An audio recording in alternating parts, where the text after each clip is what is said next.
In the US, we tend to get less than 20 grams of fiber a day, only about half the minimum recommended intake.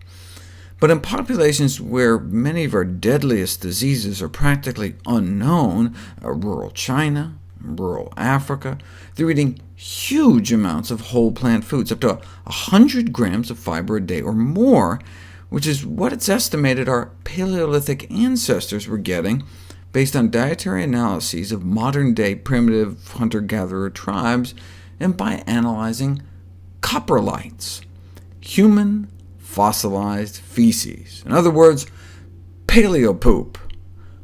These most intimate of ancient human artifacts were often ignored or discarded during many previous archaeological excavations, but careful study of materials painstakingly recovered from human paleofeces says a lot about what ancient human dietary practices were like, given their incredibly high content of fiber, undigested plant remains, strongly suggesting that for over 99% of our existence as a distinct species, our gastrointestinal tract has been exposed to the selective pressures exerted by a fiber-filled diet of whole plant foods.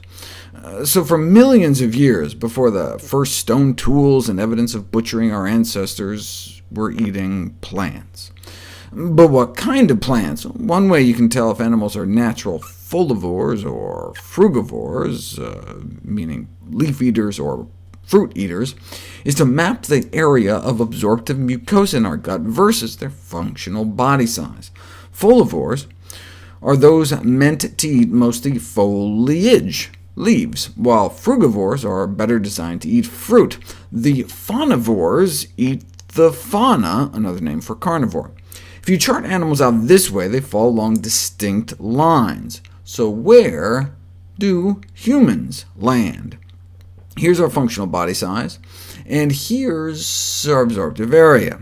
So while eating our greens is important, it appears the natural dietary status of the human species is primarily that of a fruit eater. Why does it matter how much fiber we used to eat? Well, one theory for the rising levels of obesity in Western populations is that the body's mechanisms for controlling appetite evolved to match how many plants we used to eat. Our ancestors ate so many plant foods, we were getting like 100 grams of fiber a day. So for millions of years, food equaled fiber.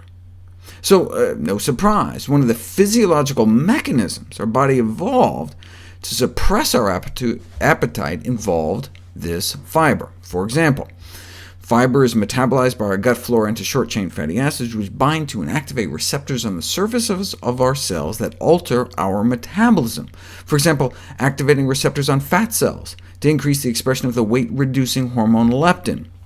Other hormones are affected as well, since until recently, food meant fiber. An increase in food intake meant an increase in fiber intake, which made our gut bacteria so happy they made lots of short-chain fatty acids, activating the cell surface receptors, releasing a bunch of hormones that make us lose our appetite and downregulate hunger, so we eat less.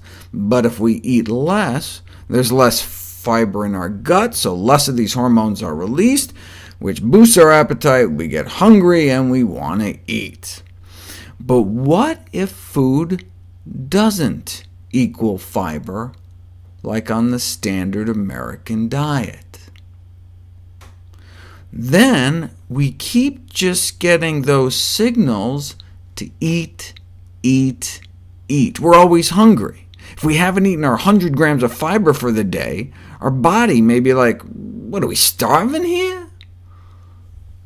Discovering this mechanism makes the food and pharmaceutical industries very excited. They figure they can now come up with the new drugs in the fight against the current obesity onslaught, or we could just eat as nature intended.